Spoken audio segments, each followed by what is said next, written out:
morning. It is Wednesday, December 23rd, 2015. This is your morning edition on I-24 News. Coming up later today, Israeli Prime Minister Benjamin Netanyahu declares support for the Shin Bet security services, that's like the Homeland Security, over the controversy of interrogating Jewish settler terror suspects. Ukrainian President Petro Poroshenko visits Israel amidst escalating tension with Russia in the region. And later on the show, with a touch of whimsy, an Iranian embassy, quote-unquote, opens in Jerusalem. Good morning, I'm Yael Lavie, and we begin in Israel, namely the West Bank, where a suspected attack by Jewish extremists yesterday luckily ended without fatalities after a Palestinian home of a couple and a baby was graffitied with revenge slogans and gas canisters were thrown into it. This latest attack comes on the heels of a heated debate brewing in Israel over the Duma affair, carried out by Jewish extremists in July and the Dawabsha family in the Palestinian West Bank village of Duma. That attack killed 3 members of the Dawabsha family. Only one member of the family, 4-year-old Ahmed, survived the attack and remains hospitalized in Israel. The 18-month-old baby Ali was killed on the night of the attack, while parents Riham and Saad succumbed to their injuries in the succeeding weeks. It was an attack that was declared an act of Jewish terrorism by security officials in Israel, and many parts of it, namely the investigation, are still under media blackout and censored. But suspects are in custody. Some have already confessed to the Israeli GSS, also known as the Shin Bet security. Settler leaders in the country, as well as the lawyers for the suspects in custody who have confessed, claim that confessions of the suspects were obtained through Shin Bet torture. Hundreds of settlers have been protesting against the security services. At least 5 people were detained last night during rallies in Jerusalem and the north of Israel. Prime Minister Netanyahu, as well as Minister Naftali Bennett from the right-wing Jewish Home Party, voiced their support of the Israeli security methods and called the Duma attack an act of terror. All that said, similar acts seem to come as a reaction to the storm surrounding the investigation of the Duma affair, as the following report by Mohammed Al-Qasim about yesterday's attack in the West Bank will show. Let's take a look. Another suspected price tag attack perpetrated by Israeli settlers in the West Bank, this time in the village of Betillo near Ramallah. Hussein al-Najjar lives in this house with his wife and 9-month-old son Karam. Around 1:30 this morning, someone threw 2 bombs, broke the glass of the window, threw 2 bombs into the house. The bombs exploded in this room. The door was locked. The smoke started to sneak outside from underneath the door. The family was sleeping in this room. The father, the mother, and a 9-month-old boy, their son. The family awoke, and just in the nick of time, they all left the house. I was inside. I called my brother and the neighbors. They came. I had difficulties opening the door.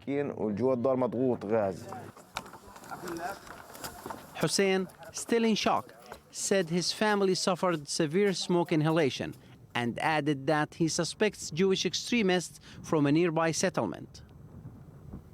The word revenge and the phrase hello from the detainees of Zion were sprayed in Hebrew on the side of the house. Palestinian police informed their Israeli counterparts, who arrived at the scene with the army.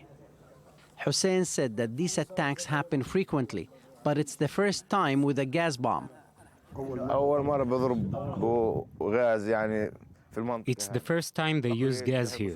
They burned cars, threw stuff at people, wrote hate messages. Mr. Derwish, a relative, called on the Israeli government to protect the villagers and prosecute the attackers. If the Israeli government wanted to stop and arrest this group, it could. If they intend to, they also could. A state can't defeat a group? Is this logical? Israeli police said they suspect the attack was nationally motivated.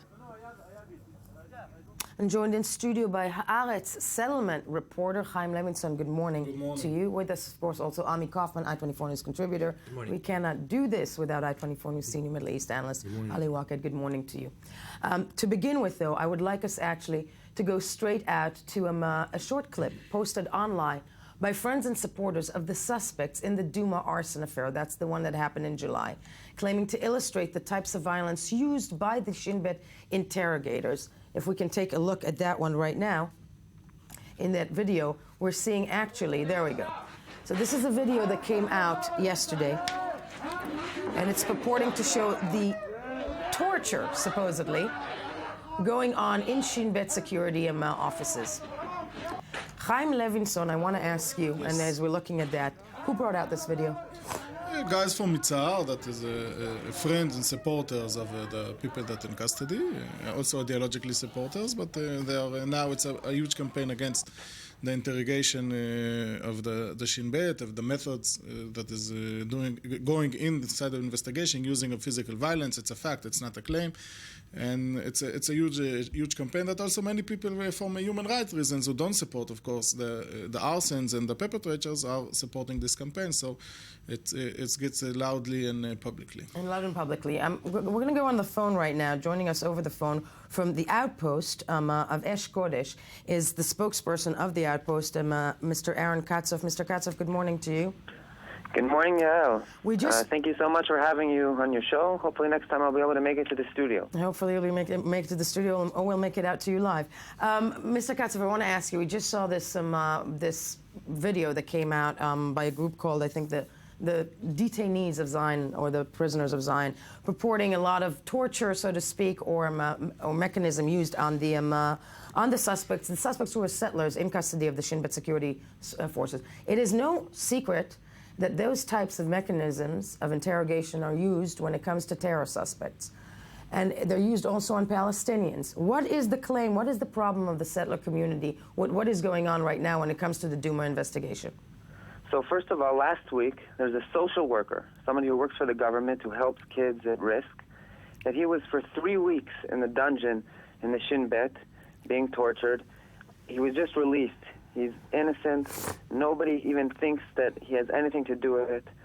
And imagine what message it brings on to the whole community, all the kids that he's helping, the government, the whole city that he lives in. What's the message that these kids get from that?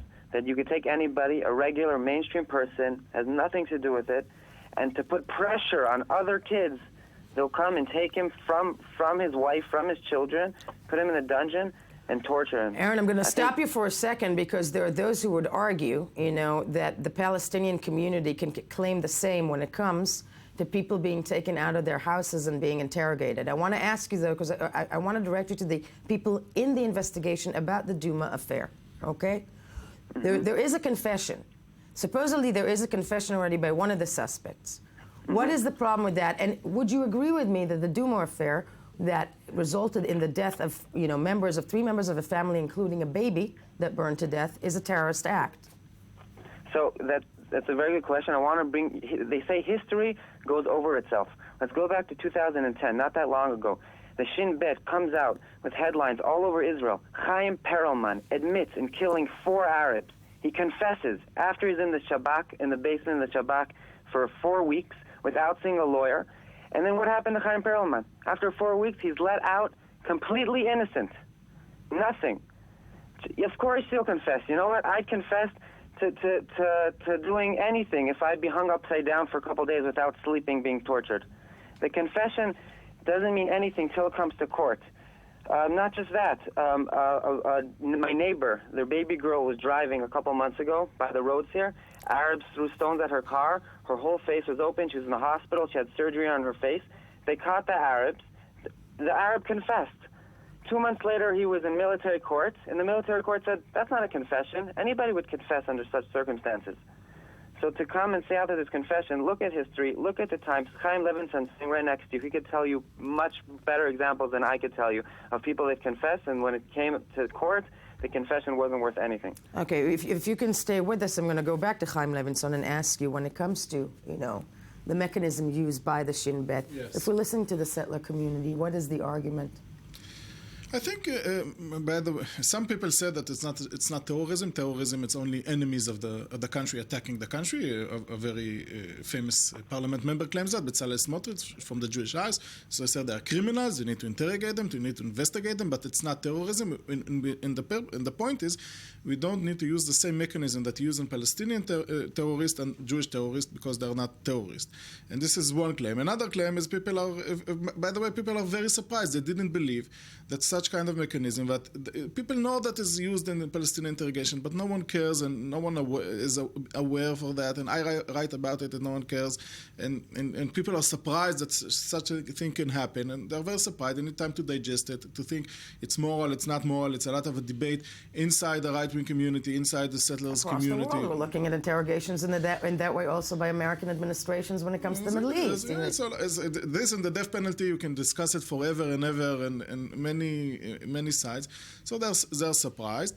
And they're, by the way, also maybe a little bit insulted by the government because they're feeling what is to feel like being Palestinian during the investigation and didn't think that will come to this day that we will be treated like Palestinians. Now, Ali Waked, I want to ask you, the Palestinian community, looking at all of this transpiring in Israel, the Duma affair at the end of the day happened in July. I mean, there is a need to resolve it at this point already, right? And they have a case, of course, to compare with the couples from Yitzhar who was killed, and 5-6 days after the whole Palestinian cell was arrested, and the houses of some of the members of the cells were weeks after destroyed. So they have something to refer to. This is one thing, but two points I want to make, Yael. One is the gaps and the mistrust between Palestinians and Israelis. Here in Israel, we are living a kind of drama in the media about this investigation, the Shabak versus the settlers. Well, the Palestinians don't share this drama. They believe this is more a kind of a play, and that there will be no indictment in this in this affair, and that the suspected who are arrested will be released because this is a settler government, and no one wants to confront the electorate of the right wing, who comes. Big part of it comes from this sector.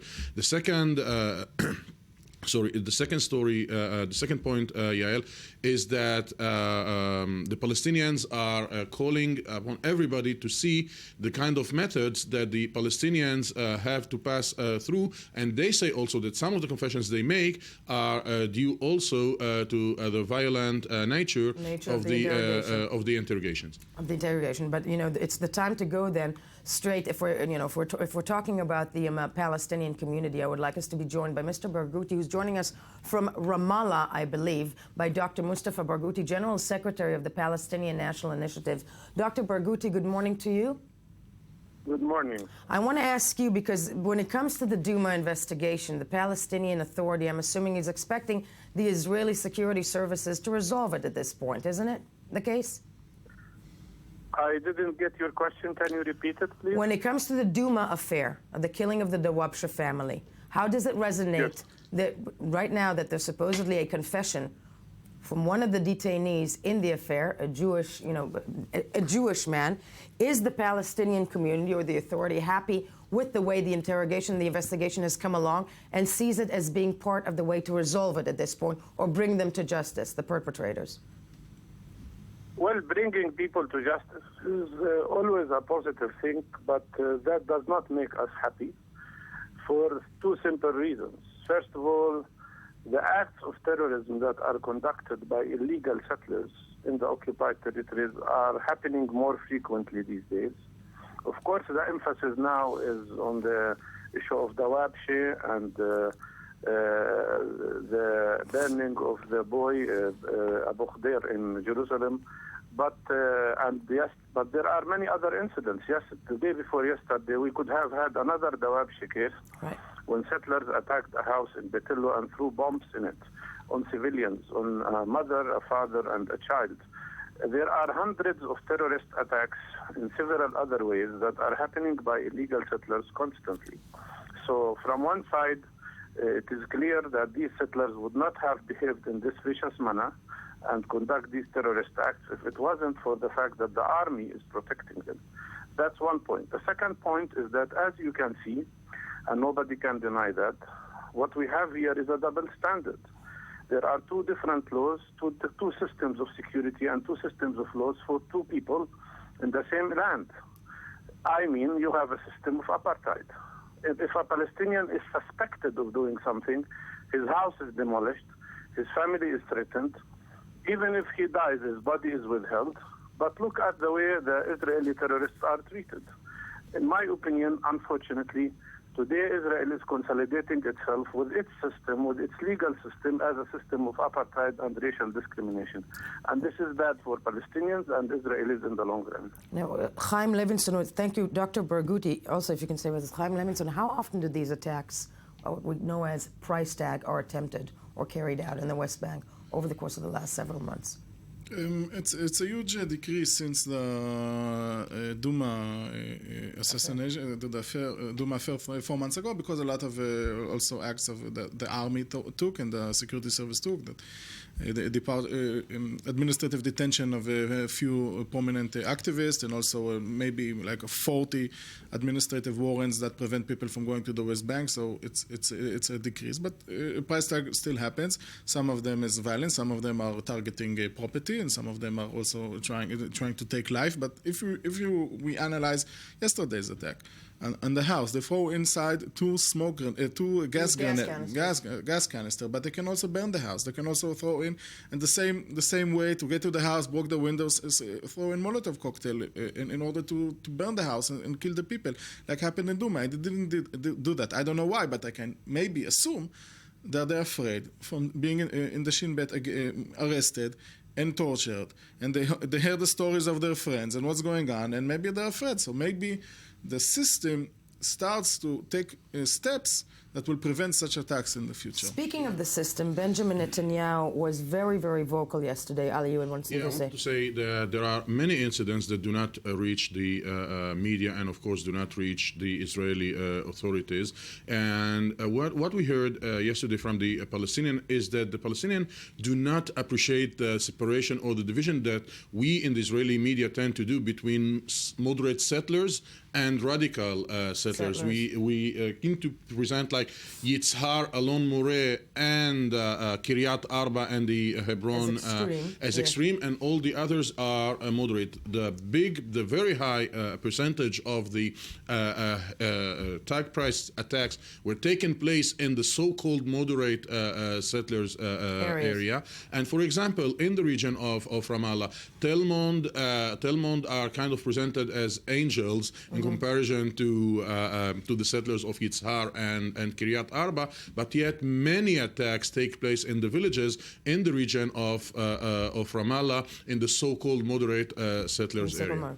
And that said, the Israeli government has come out quite strongly yesterday. If Mr. Aaron Katzov is with us still on the phone of Esh Kodesh outposts, Mr. Katzov, the Israeli Prime Minister, and as well as the head of the Jewish Home, Mr. Naftali Bennett, are supporting the Shin Bet methods of interrogation and saying that all methods are kosher, so to speak, if we're speaking in that, in layman's terms, that all methods are kosher when it comes to getting information out of terrorists. Do you agree with that? So two things. First of all, I just wanted to clarify. The incident in Duma, they still haven't caught who did it. There's a confession. We are still convinced 100% that it was Arabs. Not just that. If you ask the actual Arabs in Duma, the ones who work here by us in our settlement, they will tell you that it's an inner thing. There's 4 houses burnt in the past year. It's very hard when the Minister of Defense comes out and says, "We know who it is, but we don't have proof." And if you ask anybody, any kid who goes to school, say, well, can you know something without having proof? He'll tell you no. So here there's something very big. I think everybody should ask that question. You know something, you don't have proof. That means you shot an arrow, and after you hit the arrow, you're going to draw a target around it. And after you hit the arrow and you draw a target around it, you can take anybody and torture until he admits. What do you expect the Prime Minister to say? You expect him to say, I don't support my own Shin Bet? He's in charge of the Shin Bet. But what I do know is time will tell. Give it some more time. At the end, a lie doesn't have feet, and it'll fall at the end. And I'm convinced that the truth will come out eventually. The story of Muhammad Adura took 10 years for the truth to come out, to find out what really happened there. I hope that the Stern Duma will be less than 10 years. Well, be it through the legal system or through the security system, I think time will tell. The investigation ongoing and supposedly also going to court, isn't it? And one more thing, please, Yael. Before Barghouti was talking about the illegal settlers, I'm an illegal settler. I live here with my wife, my 5 children. I plant trees here. I raise a beautiful family here. I want to live in peace. That's what we want to do. That's what 99.9% of what he calls illegal settlers want to do. This is my homeland. This is where I live. And it's and theirs I want to live too. here in peace. Yeah, but one would argue, as you said, that there is the issue of illegal or legal. I want to thank you though for being with us and all my guests in studio as we move along.